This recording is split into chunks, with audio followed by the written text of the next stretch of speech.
ఒకే ఇంట్లో 3 ఉద్యోగాలని కేసీఆర్ అన్నారే, జానారెడ్డి ఇంట్లో లేవు ఆ ఉద్యోగాలు? కోమటిరెడ్డి ఇంట్లో ఒకే ఇంట్లో ఉద్యోగాలు లేవా? ఇంకో రెడ్డి గారి ఇంట్లో ఉద్యోగాలు లేవా? ఇట్లా ఉద్యోగాలు పొంది రాజ్యం మీద పట్టు సంపాదించి అధికారం మీ చేతిలో ఉంటే మరి మేమెందుకు మీకు ఓట్లేయాలని అడుగుతున్నాం. మీరెందుకు మీకు ఓట్లేయాలి? మీ చేతిలో అధికారం పెట్టుకొని మా పేదరికాన్ని ఈ స్థాయిలో ఉంచుతుంటే అగ్రకులాలకి మనం ఎంతకాలం ఈ ఓట్లు వేసుకుంటూ పోవాలి? అందుకే బీసీ ఎస్సీ ఎస్టీలమంతా ఒకటై తెలంగాణ గడ్డని మనం పరిపాలిస్తే, తెలంగాణ గడ్డ మీద మన రాజ్యం వస్తే ఆ ముఖ్యమంత్రి పీఠం మీద కూర్చున్న మొట్టమొదటి రోజే తెలంగాణ గడ్డ మీద 10 లక్షల ఎకరాల భూమిని పంచుతాం అమ్మ. ఒకటే రోజు, ఒక్కరోజే 10 లక్షల ఎకరాలని భూమిని పంచుతాం. ఎట్లా పంచుతాం? ఒక ల్యాండ్ కమిషన్ వేస్తాం. ఏమి ల్యాండ్ కమిషను? అసలు తెలంగాణ గడ్డ మీద మా భూములు దోసుకున్నది ఎవడు, ఎవరెవరి దగ్గర ఉన్నాయి భూములు, ఆ లెక్కలన్నీ బయటికి తీయడానికి ఒక ల్యాండ్ విచారణ కమిషన్ వేస్తాం. ఆ ల్యాండ్ విచారణ కమిషన్ పేరు చాకలి ఐలమ్మ భూసేకరణ చట్టాలు. చాకలి ఐలమ్మ భూసేకరణ చట్టాన్ని తెచ్చి ఆ చట్టం ప్రకారం మనం అధికారంలోకి వచ్చిన మొట్టమొదటి రోజు మనం ముఖ్యమంత్రి పీఠం మీద కూర్చున్న మొట్టమొదటి రోజు ఒకే సంతకంతో 10 లక్షల ఎకరాల భూమిని పంచుకుంటాం మనం తెలంగాణ గడ్డ మీద. ఎందుకు అంటే ఆ భూమి కోసమే మన తాతలు తండ్రులు మనందరం బలైపోయింది. తెలంగాణ గడ్డ మీద ఆ ఒక్క భూమి కోసమే బలైపోయినాం. మన తాతలు ముత్తాతలు భూస్వాములకి మన బిడ్డల్ని అమ్ముకున్నారు. మన తాతలు తండ్రులు భూస్వాములకి చాకిరీ చేశారు. ప్రతి ఇంట్లో నుంచి వాని దొర దగ్గర గడిలో పనిచేయడానికి మన బిడ్డల్ని అమ్ముకున్నారు. ఒక్క 10 బస్తాల వడ్ల కోసం, ఒక 4 బస్తాల వడ్ల కోసం, వెట్టి చాకిరీ విధానం కోసం ప్రతి బిడ్డని దొరగడిలోకి పంపించారు. అది గొల్లోల పొరలైనా, మాదిగోళ్ళ పొరలైనా, లంబడోల పొరలైనా, కుమ్మరోల పొరలైనా ప్రతి కులం నుంచి వెట్టి చాకిరికి శూద్రులు రెడ్డి భూస్వాముల ఇళ్లలో, కమ్మ భూస్వాముల ఇళ్లలో, వెలమదొరల ఇళ్లలో, కరణం దొర ఇళ్లలో, మున్నూరు కాపు పటేళ్ల ఇళ్లలో మన వాళ్ళే పోయి వెట్టి చాకిరీ చేశారు. 4 బస్తాల వడ్ల కోసం, 4 బస్తాల జొన్నల కోసం, గంజి కోసం ఆ భూస్వామి గడిలో పోయి చిన్న పొరడు 5 సంవత్సరాల పొలగాని మన తాతను తీసుకుపోయి భూస్వామి గడిలో ఒక పశువుని కట్టేసినట్టుగా కట్టేయించుకొని పని చేయించారు. ఆ దెబ్బలు కొట్టితే ఆ రెడ్డి భూస్వామి పని చేయట్లేదని మన తాతనో తండ్రినో కొడితే ఇంటికి వస్తే మళ్ళా మన తండ్రి, అయ్యా నువ్వు ఉండాల్సింది ఇంట్లో కాదయ్యా, మన కర్మ ఇదిరా నాయన, మనం అక్కడే పని చేయాలరా మనం అని మళ్ళీ మన తండ్రిని తీసుకుపోయి ఆ భూస్వామి ద్వారా ఇంట్లో ఉంచిండు. వాడు కొడితే ఇంటికి రావద్దు, ఇంటికి వస్తే అయ్యో మళ్ళీ అక్కడికే గడిలో పంపితే ఆ గడిలోనే చచ్చిపోయి శవాలైపోయారు మన తాతలు భూస్వాముల గడిలో.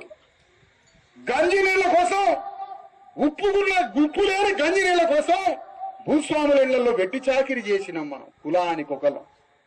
మధ్యాహ్నం దాకా 1 గంట 2 దాకా నెత్తి మీద సూర్యుడు వచ్చేంత వరకు మన తాతలకి బువ్వ లేదయ్యా, మన తాతలకి తిండి లేదయ్యా. వాళ్ళ బిడ్డలం మనమంతా. ప్రతి భూస్వామి మనల్ని కొట్టిండు. ప్రతి రెడ్డి భూస్వామి, ప్రతి వెలమ దొర, ప్రతి కరణం దొర, ప్రతి పటేల్ దొర, ప్రతి కమ్మ దొర మా తాతల్ని కొట్టారు. చెప్పు తీసుకొని కొట్టారు వాడి భూములలో పనిచేయకపోతే. ఆ చెప్పు తీసుకొని కొట్టిన ఆ రెడ్డి వెలమ దొరల భూస్వాముల్ని ఓటు కత్తితో పొడవడానికే ఈ ఉద్యమం బయలుదేరింది. ఇది బానిసల భూకంపం వస్తుంది తెలంగాణలో. బానిసల భూకంపాన్ని తయారు చేయాలి తెలంగాణలో. మనకు జరిగిన అవమానానికి తిరుగుబాటు, మన అయ్యను కొట్టిన దానికి, మన తాతని కొట్టిన దానికి లంజ కొడక లమిడి కొడకాని చెట్టుకి కట్టేసి మన తాతల్ని కొట్టిన ప్రతి కాలానికి మనం కాంశీరాం కత్తితో బుద్ధి చెప్పడమే మనం చేయాల్సినటువంటి తరుణవాసనమే. అందుకోసమే రాజ్యాంగం నీ చేతికి కత్తిచ్చింది. కానీ మనకి సిగ్గు లేదు, శరం లేదు. మనకి తురుకోళ్ళకున్న సిగ్గు శరం మనకు లేదు. మన బీసీ ఎస్సీ ఎస్టీలకి సిగ్గు శరం తప్పినాం. ఒక బోయవాడు తిరుగుతున్నాడు తెలంగాణలో. వాడు బీసీ వాదం ఆ వాదం అని తిరుగుతూ మళ్ళీ ఇదే జానారెడ్డి కొడుకులు గెలిపించడానికి తిరుగుతున్నాడు. వాడు బీసీ వాదం అంటాడు, మన జానారెడ్డి కొడుకులకు వచ్చి ప్రచారం చేస్తాడు. వాడి నోట్లో చేయబెట్టి కొండనాలకు బీకి కుక్కలకి ఏమని చెప్తున్నా వాడికి. అంటే ఎస్సీ వాదం అని ఒకడు, బీసీ వాదం అనేవని మళ్ళా జానారెడ్డి కొడుకులకి ఎన్నికలలో ఓట్లు వేయడానికి ఇటు పట్టపగలేము బీసీ వాదం, అర్ధరాత్రి రెడ్డి వాదం. ఇదే ఇలా బతుకులు. ఇలాంటి అగ్రకులాలతో ఎంత ప్రమాదమో, అగ్రకులాల కన్నా పెద్ద ప్రమాదం మన బీసీ ఎస్సీ ఎస్టీల పేరు చెప్పుకొని తిరిగే పోకరణాలతో పెద్ద ప్రమాదం మనకి. ఈ దళారులతోటే మనకి ప్రమాదం. తురుకోళ్ళు గీత గీసిరంటే గీత దాటకుండా తురుకోళ్ళ పేరు మీద పార్టీ పెట్టుకున్నారమ్మా. బాగా వినాలి మీరంతా. తురుకోళ్ళు ఒక పార్టీ పేరు పెట్టుకున్నారు. ఆ పార్టీ పేరు కూడా తురుకోళ్ళ పార్టీ. పార్టీ పేరే తురుకోళ్ళ పార్టీ.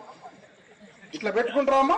పెట్టిండ్రు, మంచిది, అది న్యాయం. అది మా పార్టీ పేరు తురుకోళ్ళ పార్టీ అని పార్టీని రాయించుకోరమ్మా. ఢిల్లీ పోయి రాయించుకోవడం వాళ్ళు అనేది ఏంటంటే, అరే మన తురుకోళ్ళ ఓట్లు మనం వేసుకున్నాం, 10 మంది ఎమ్మెల్యేలు అయినా ఒక్కొక్క రాజ్యం మన చేతి మీద నిలబడేటట్టు చేసుకున్నామని అసెంబ్లీలో 10 మంది తురుకోళ్ళు పోయి ముఖ్యమంత్రి పీఠాన్ని శాసించే తురుకోళ్ళ పార్టీ పెట్టుకున్నదమ్మ వాళ్ళు. మరి గౌన్లలో ఏం చేస్తాను, గొల్లలో ఏం చేస్తాను, మాదిగోలో ఏం చేస్తాను అంటే 90 ml క్వార్టర్ సీసాకి ఓటు కత్తిని అమ్ముకుంటాను. మరి తురుకోళ్ళు ఎందుకు అమ్ముకోవట్లేదమ్మా ఓటు? వానికున్న బుద్ధి సిగ్గు మనకు లేదా? వానికున్న సిగ్గు సరం మనకు లేదమ్మా. వాళ్ళు తురుకోళ్ళ పార్టీ అని ఢిల్లీలో రాయించుకొని వచ్చి ఎన్నికల్లో పోటీ చేసి సలావుద్దీన్ ఓవైసీ, వాళ్ళ నాన్న సలావుద్దీన్ ఓవైసీ కొడుకులు అక్బరుద్దీన్, అసదుద్దీన్, ఇంతమంది కలిసి ఒక రాజకీయ పార్టీ పెట్టి అరే మీరే ఎమ్మెల్యేలు అవుతారా అని వాళ్ళు పార్టీ పెట్టుకున్నారు. వాళ్ళు పార్టీ పెట్టకపోతే అక్కడ ఎవరు పోటీ చేసుకోవాలో తెలుసా? మళ్ళీ ఈ జానారెడ్డి పోయి ఆడ పోటీ చేసి కలిసి. ఏంటి అంటే ఈ రాజకీయం ఇదేనా రాజకీయం? తురుకోళ్ళ పార్టీ పెట్టుకొని ఎమ్మెల్యేలయ్యి ఎవడు ముఖ్యమంత్రి కావాలన్నా ఆ తురుకోళ్ళ ఎమ్మెల్యేల మీద ఆధారపడతాడు. ఈ రోజు తురుకోళ్ళు హైదరాబాద్ లో వాళ్ళకి కాని పని అంటూ ఉండదమ్మా. ప్రతి పని చేయించుకుంటారు. మనం ఎవరినైతే ఎమ్మెల్యే గెలిపిస్తామో, ఎవరినైతే మంత్రిగా గెలిపిస్తామో ఆ దొరల గడి కాడ నిలబడాలి మనం, గడిల కాడ. ఆ పని కోసం ఈ పని కోసం వాడేమంటాడు, నీకెందుకు పని చేసి పెట్టాలంటాడు. ఎందుకు? నువ్వు క్వార్టర్ చేసావు కదా ఓటేసింది, అని ఉత్తగేసినావు అంటాడు. 500కి ఇస్తేనే కదా నువ్వు ఓటేసింది, 1000 రూపాయలు కదా నువ్వు ఓటేసింది, మాంసానికి ఓటేసినావు కదా, కాబట్టి నీకెందుకు పని చేయాలంటాడు. నీ కళ్ళ ముందు తురుకోళ్ళు పార్టీ పెట్టిరమ్మా. నీ కళ్ళ ముందే బీహార్ లో గొల్లోళ్ళు పార్టీ పెట్టి వాళ్ళు ముఖ్యమంత్రులు అయినరమ్మా. నీ కళ్ళ ముందే తమిళనాడులో మంగళోళ్ళు పార్టీ పెట్టి వాళ్ళు ముఖ్యమంత్రులు అయినరమ్మా. మంగళాన పార్టీ పెట్టి ముఖ్యమంత్రి అయిందా, గొల్లాన పార్టీ పెట్టి ఆయన ముఖ్యమంత్రి అయింది, మాదిగోళ్ళు అక్కడ ఉత్తరప్రదేశ్ లో పార్టీ పెట్టారు. మరి మనకి తెలంగాణలో ఏం పోయే కాలం మాయరోగం పుట్టిందో కానీ 70 ఏళ్ళ నుంచి ఓటు అమ్ముకుంటున్నాం మనం. ఒక్క రోజు కాదు, 2 రోజులు కాదు. మరి ఇంతమంది మన కళ్ళ ముందు పేదోళ్ళంతా కలిసి పార్టీ పెట్టుకొని అరే మన పేదోళ్ళనే రాజ్యాన్ని పరిపాలిద్దామని, ముఖ్యమంత్రి కావాలి, రాజ్యాన్ని పరిపాలించాలి, మనోళ్లే మంత్రులు, మనోళ్లే ముఖ్యమంత్రులు, మనోళ్లే కలెక్టర్లని రాజ్యాన్ని పరిపాలిస్తుంటే మనం మాత్రం రెడ్ల రాజ్యాన్ని కొద్దిసేపు, వెలమ రాజ్యాన్ని కొద్దిసేపు మన తలల మీద పెట్టి మోస్తా ఉన్నాం. ఇది అవసరమా అని అడుగుతున్నాం. అందుకనే మన వాళ్ళందరం కలిసి గౌళ్ళకి తెలంగాణ రాజ్యంలో వాటా వద్దామా. సర్దార్ సర్వాయి పాపన్న గౌడు 100 సంవత్సరాల క్రితం కత్తి పట్టుకొని ఇదే రెడ్డి దొరల మీద, ఇదే వెలమ దొరల మీద, ఇదే మొఘల్ సామ్రాజ్యం మీద కత్తి తీసుకొని, గుర్రం తీసుకొని, మంగళాన్ని మాదిగాన్ని 10 మంది సైన్యాన్ని వేసుకొని గోల్కొండ మీద, భువనగిరి కోట మీద జెండా ఎగరేసి అరే నా గౌళ్ళ రాజ్యం, నా సూదరుల రాజ్యం ఇది అని చూపించింది. 300 ఏళ్ళ ఇవాళ మనం 300 ఏళ్ల క్రితం సర్దార్ సర్వాయి పాపన్న గౌడు ఒక గౌళ్ళాయన 10 మంది కులాలని పోగేసి గుర్రం పట్టుకొని రాజ్యాన్ని ఏలడానికి బయలుదేరింది. ఆ గౌళ్ళాయన్ని దొంగ అని ముద్రేసారు ఈ రెడ్డోళ్ళు, బందిపోటని ముద్రేసారు రెడ్లు, వెలమదొరలు. బందిపోట మీకు వ్యతిరేకంగా యుద్ధానికి వస్తే వాడు దొంగ అన్నమాట. ఆ విధంగా సర్దార్ సర్వాయి పాపన్న గౌడు గౌళ్ళలో వేసుకొని యుద్ధానికి బయలుదేరాడు. పండగ సాయన్న ఎవరింట్లో నిన్న పండగ రోజు 4 మెతులు తిరగపోతే పండగ సాయన్న ఏడ్చేది. అక్కడ ఉన్న రెట్ల మీద యుద్ధానికి పోయి ఎవరింట్లో ఏడవడానికి వీల్లేదు, అందరి ఇళ్ళలో నేనే పండగ చేస్తానని అక్కడ ఉన్నటువంటి పేదలందరినీ కాపాడిన పండగ సాయాన్ని హత్య చేసిర్రమ్మా. అక్కడ అగ్రవర్ణాలంతా చంపేసింది. రాజ్యం కోసం ఆనాడే పండగ సాయన్న యుద్ధం చేసిండు. రాజ్యం కోసం సర్దార్ సర్వాయి పాపన్న గౌడు ఆనాడే యుద్ధం చేసిండు. పద్మశాలిల రాజ్యం కోసం కొండా లక్ష్మణ్ బాపూజీ యుద్ధం చేసిండు. ఆదివాసీ కోయల కోసం సమ్మక్క సారల కత్తులు పట్టుకొని రాజ్యం కోసం పోరాటం చేశారు. కులానికి ఒకళ్ళు 100 ఏళ్ల క్రితం యుద్ధం చేస్తే ఈ రోజు మనం కోట్ర సీసా కోసం యుద్ధం చేస్తున్నాం. ఇది న్యాయమా అని అడుగుతున్నా, ధర్మమా అని అడుగుతున్నా. ఇంతకి నువ్వు ఓటమ్ముకోవడం ద్వారా నీ కడుపున పుట్టిన బిడ్డల్ని హత్య చేస్తున్నావుగా. నువ్వు దొంగలకి రాజ్యం ఒప్పు చెప్పబట్టే నీ ఊర్లో స్కూలు సర్వనాశనం అయిపోయింది. నువ్వు ఈ దొంగలకి రాజ్యం ఒప్పు చెప్పబట్టే నీ గ్రామంలో దవాఖానా లేదు. ఈ దొంగలకి నువ్వు రాజ్యం ఒప్పు చెప్పబట్టే నీ కడుపులో పుట్టిన బిడ్డ కలెక్టర్ కాకుండా బజార్లో తిరిగి సుతారు పనిచేసి నెత్తురు చేతులతోటి ఇంటికి వస్తున్నాడు. ఇది నువ్వు చేస్తున్న హత్యలు కాదా? ఓట్లు అమ్ముకుంటున్న తల్లిదండ్రులు తమ బిడ్డల్ని హత్య చేస్తున్నారని చెప్తున్న ఈ వేదిక మీద నుంచి. నీ రాజ్యం తెచ్చుకో, నీ రాజ్యంలో నీవు ఆనందంగా బతుకు. దానికోసం వచ్చింది రాజ్యాంగం. కానీ నీ రాజ్యం నువ్వు తెచ్చుకోవటంలే. అందుకనే ఆనాడు నాగార్జున సాగర్ ఎన్నికల్లో మనం పోటీ చేసినాం. ఇక్కడ ఎన్నికల్లో ఎక్కడ జానారెడ్డి, ఎక్కడ రాంబాబు, ఈ పీరుగా అవతారం చూడండి. ఈ పీరుగని ఆ ఏరుల మీద పోటీ చేయించడం జరిగింది. రాజ్యాంగం కనిపించింది అవకాశం. ఈయన్ని ఈ పీనుగని తీసుకుపోయి ఏనుగు మీద వేసినాం. ఆ ఏనుగు మీద వేస్తే మన ప్రచారంతో మన వాదనతో గెలిచినోడు ఎవడో కానీ మనం తీసుకొచ్చిన వాదనతో జానారెడ్డి ఓడిపోయింది పోయినసారి. మనం తీసుకొచ్చిన వాదన అంటే మన ఓట్లను మనం వేసుకుంటే చెర్ల చేపలు నీళ్లు లేకపోతే చేపలు తెచ్చినట్టు తెచ్చిపోతారు ఈ రెడ్డి రావు. ఆ విధంగా మన ఓట్లతో మనం రాజ్యానికి రావడానికి కాన్షీరామ్ ఒక పథకం వేసి దేశం మొత్తాన్ని పట్టుకోవాలని ఆలోచించిండు. ప్రధానమంత్రి పీఠాన్ని పట్టుకోవాలనుకున్నాడు. దేశ సింహాసనం మీద మనం కూర్చోవాలని కళలకు తగ్గ ప్రణాళిక వేసి తిరిగిండు. కానీ మానవ దేహానికి వయసు తప్పదు. దానివల్ల ఆయన చనిపోయిండు.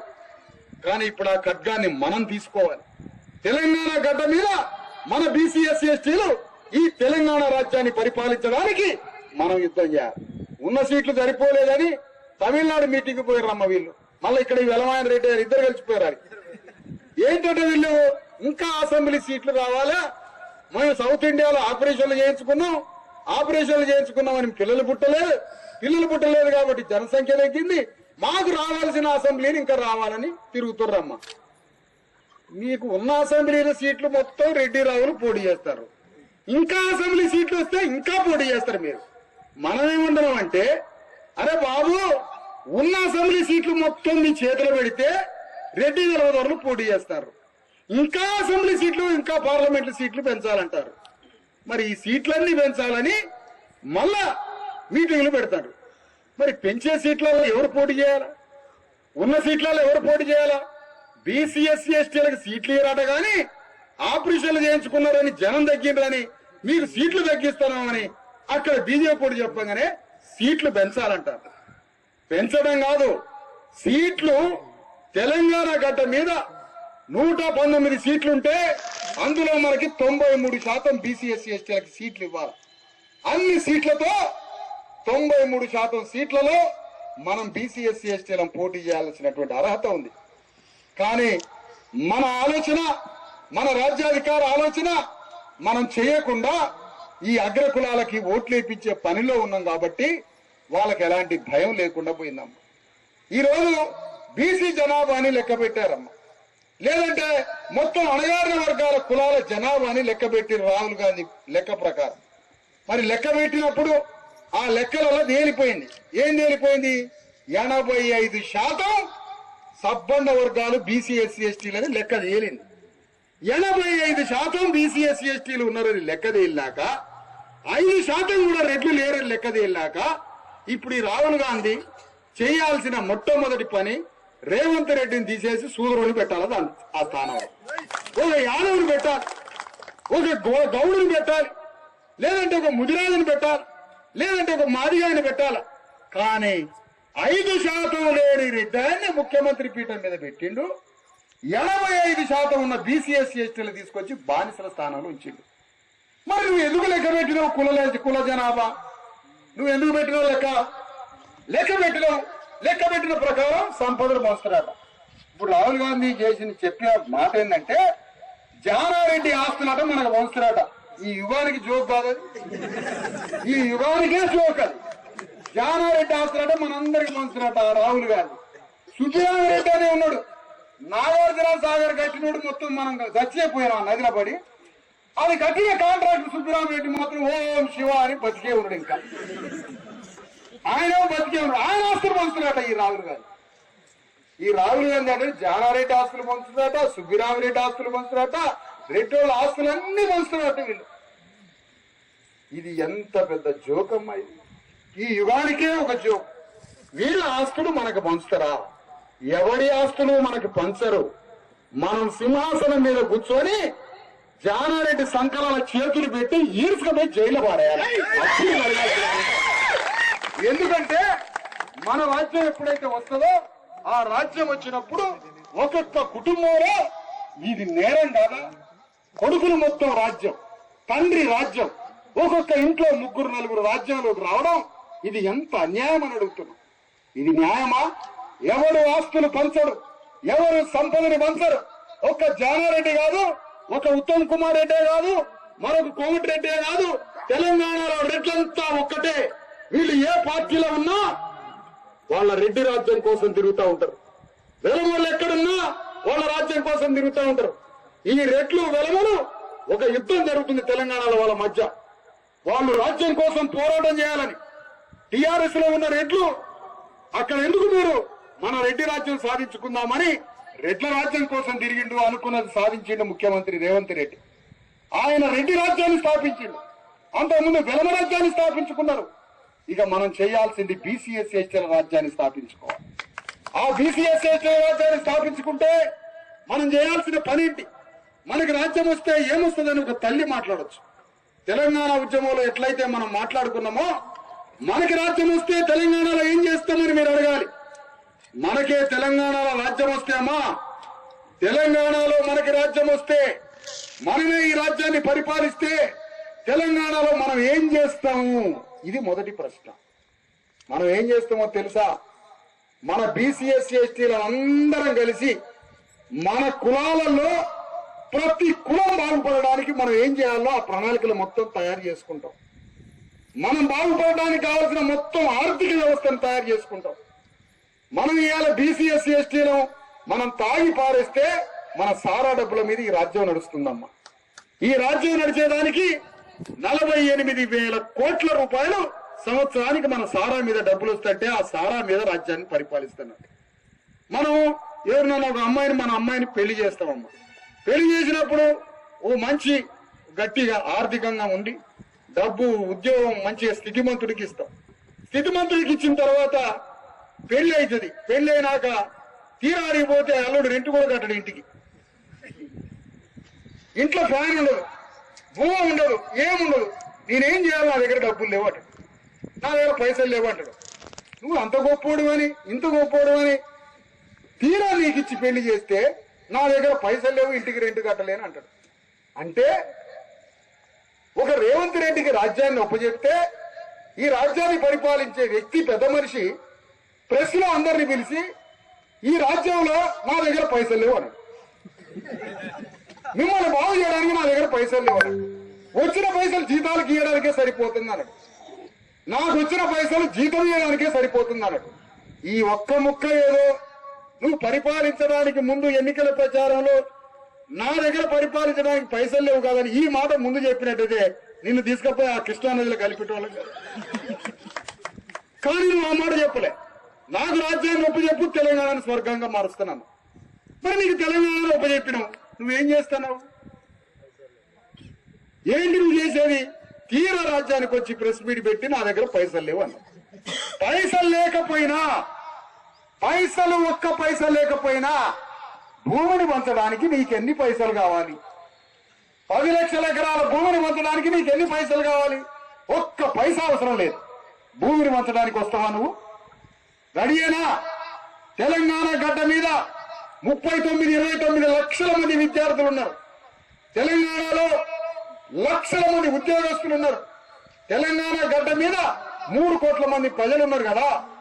ఈ 3 కోట్ల మందికి పద్మశాలి వాళ్ళ బట్టలు నేసి ఈ కోట్ల మంది ప్రజలకి వీళ్ళ బట్టలు అమ్మించే పని ముఖ్యమంత్రి రేవంత్ రెడ్డి చేయగలరా? పద్మశాలి వాళ్ళ జీవితం స్వర్గంగా మారుతుంది.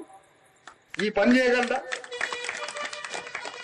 కుండలు చేసే కుమ్మరోళ్ళకి పాత్రలు చేసే అవకాశం ఇచ్చి కుమ్మరోళ్ళ పాత్రలే తెలంగాణ గడ్డ మీద ఉన్న ప్రజలందరూ కొనేటట్టుగా ముఖ్యమంత్రి రేవంత్ రెడ్డి చేయగలరా?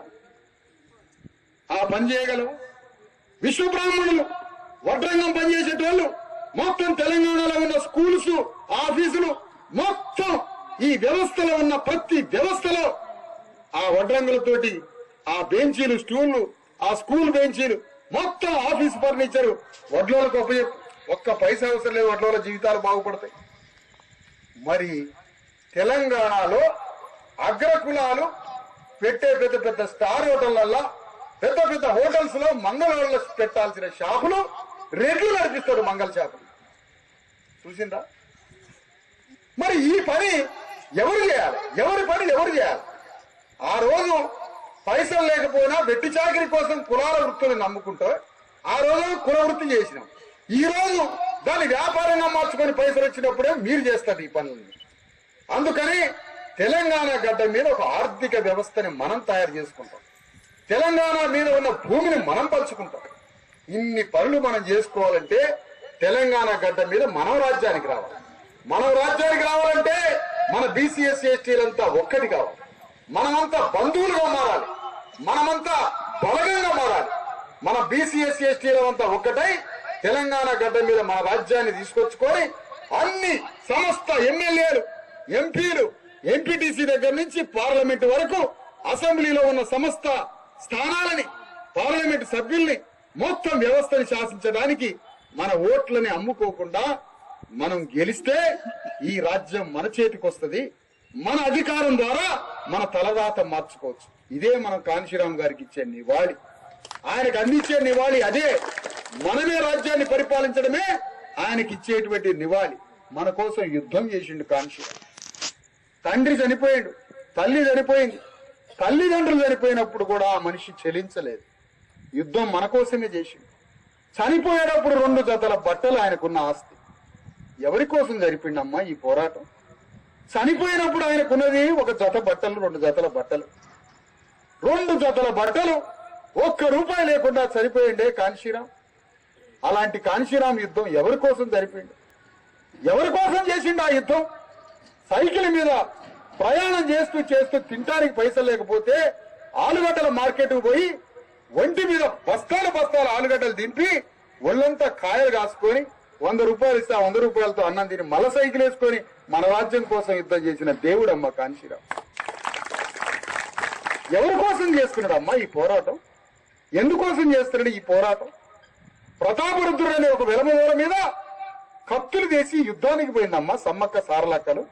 అక్షరముఖ చదువు రాదు కదా, గొడ్డలు పట్టుకొని సాగలేనమ్మా రెడ్డి భూస్వాముల మీద యుద్ధానికి పోయిందమ్మా. ఒక అక్షరం ముక్క రాదు కదా. ఎవరి కోసం యుద్ధం? సర్దార్ సర్వాయి పాపన గౌడు యుద్ధానికి పోయింది కదా. ఎవరి కోసం? పండగ సాయన్న యుద్ధానికి పోయింది కదా. ఎవరి కోసం? కొండా లక్ష్మణ్ బాపూజీ ఈ రాజ్యంలో మనకు వాటా కావాలని నినదించండి కదా. 50 ఏళ్ల పోరాటం. ఎవరి కోసం చేస్తున్నది ఈ పోరాటాలు? మనం ఎందుకు చేయట్లే? రోజు జీవించే విధానంలో ఏమిటి అసమర్థ జీవితం? తిండి కోసం గంతం బువ్వ తిని మన ఇంట్లో మనం ఉంటే సమాజం ఎట్లా మారిద్ది అంటాను.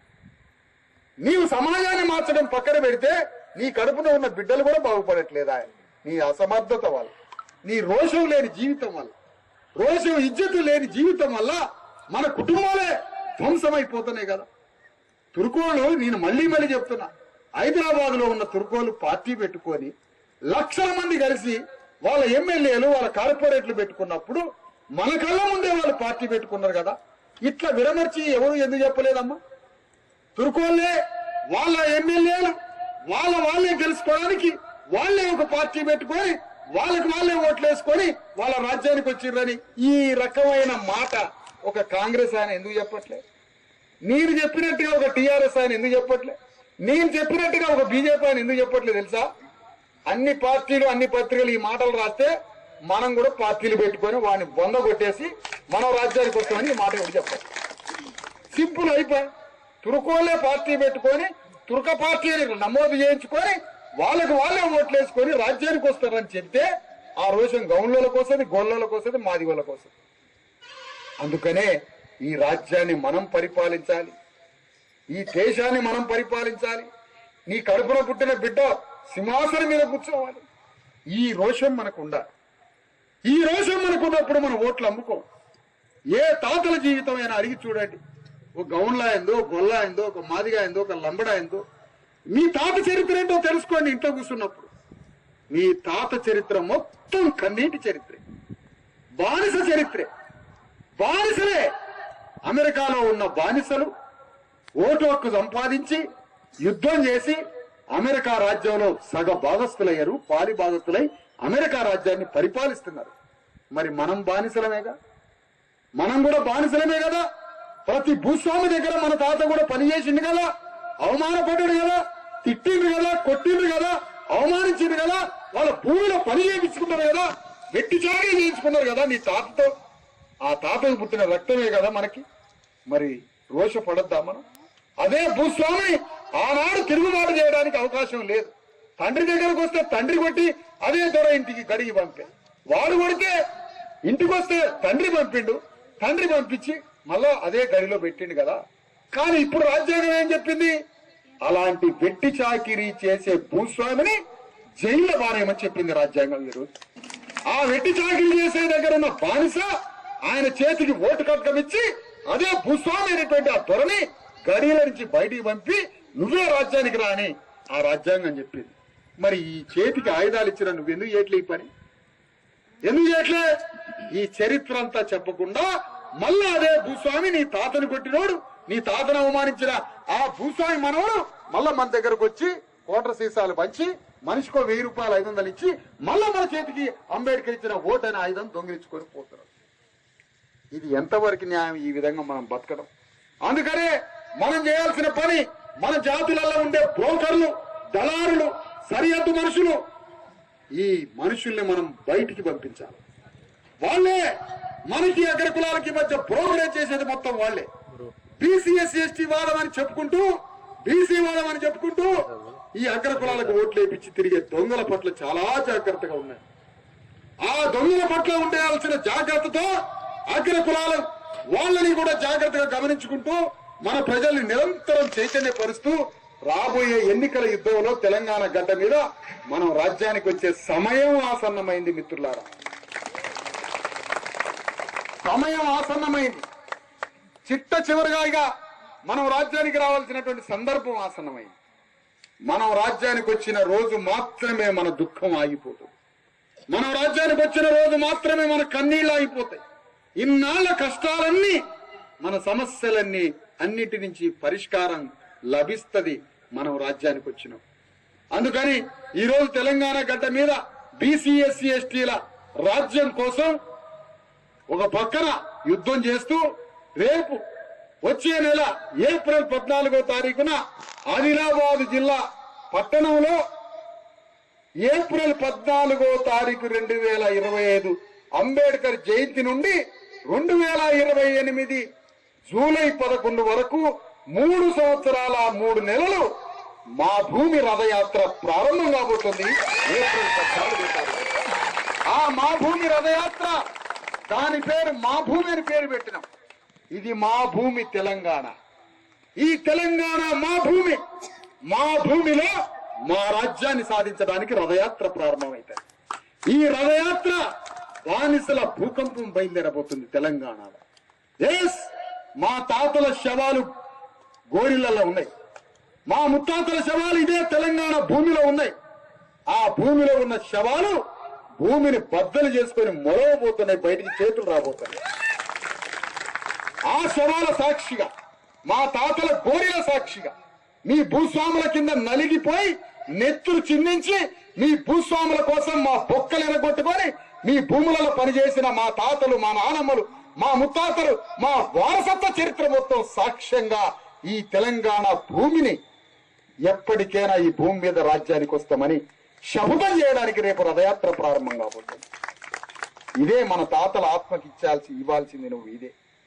ఇదే ఈ బహుమానమే వాళ్ళ ఆత్మకి ఇవ్వాల్సింది, వాళ్ళ ఆత్మలకు ఇవ్వాల్సింది నువ్వు. ఇదే బహుమానం. ఇదే అంబేద్కర్ ఇచ్చిన ఈ రాజకీయ ఖడ్గంతో రథయాత్ర ప్రారంభిద్దాం. ఆ రథయాత్ర తెలంగాణ మొత్తం 3 సంవత్సరాల 3 నెలల యుద్ధాన్ని చేసి అది జైత్ర యాత్రగా మార్చుకొని తెలంగాణలో మనం రాజ్యానికి రావడానికి గ్రామంలో ఉన్న వార్డు మెంబర్ నుంచి, సర్పంచ్ నుంచి, ఎంపీటీసీ, జెడ్పీటీసీ నుంచి మొత్తం ముఖ్యమంత్రి వరకు ఈ తెలంగాణ గడ్డ మన చేతికి రావాలి. అదే మనం ఇవ్వాల్సింది. అందుకనే ఈ సందర్భంగా ఏం చెప్తున్నామంటే 5% లేని రెడ్లకి ఒక మాట చెప్తున్నాం. అయ్యా మీరు పరివర్తన చెందండి. ఇది తప్పుగా అయ్యా, ఇది నీ పార్టీ రాహుల్ గాంధీ చెప్తున్నాడు కదా, ఇది అయ్యా మీరు 100కి 5 లేరు, మనం ఆ రాజ్యాన్ని కింద వర్గాలకు ఇవ్వాలని చెప్తున్నాడు మీ రాహుల్ గాంధీ. అది నిజమా కాదా? అది అబద్ధమా నిజమా? అది అబద్ధమని అనుకుంటే రాహుల్ గాంధీ నమ్ముదాం నిజమే అని నమ్మితే రాహుల్ గాంధీ అర్జెంటుగా హైదరాబాద్ వచ్చి జానారెడ్డి కుటుంబాన్ని కాంగ్రెస్ పార్టీ నుంచి బహిష్కరించాలి.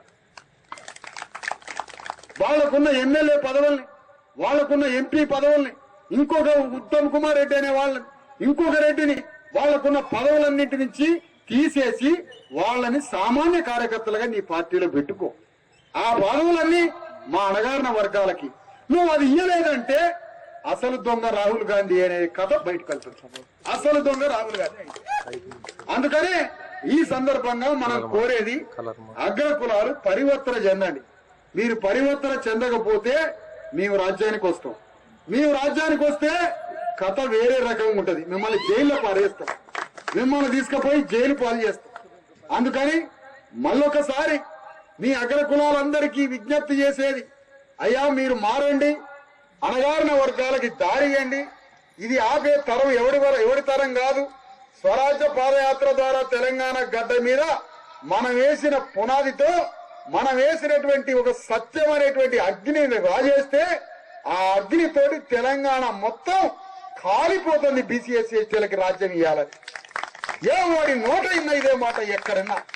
ఎందుకంటే మనం చేసిన 10,000 కిలోమీటర్ల పాదయాత్రలో, స్వరాజ్య పాదయాత్రలో ప్రతి కులానికి ఈ రాజ్యంలో వాటా ఎంత, సంపదల వాటా ఎంత అని సింహనాదం చేసుకుంటూ తెలంగాణ గడ్డ మొత్తం ప్రచారం చేసింది. అది సత్యం ప్రచారమైంది, అది పెను భూకంపం అయింది, అది సముద్ర భూకంపమై ప్రతి నోట ఆ వాదన వినిపిస్తా ఉంది. మరి ఇంత పెద్ద నినాదాన్ని తీసుకొచ్చినాం. ఇప్పుడు అది ఆ భావజాలం అది రాజ్యంగా మారడానికి మళ్ళా ఇప్పుడు రథయాత్రను తీసుకున్నాం.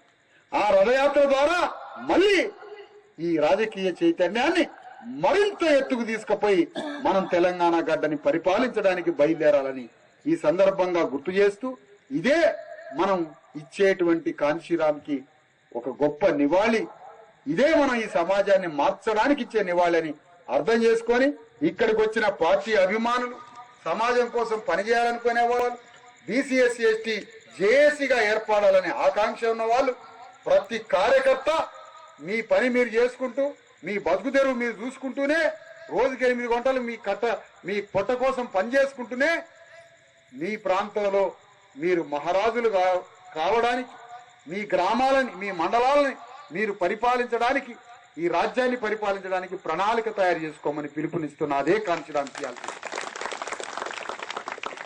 అదే మనం చేయాల్సిన పని.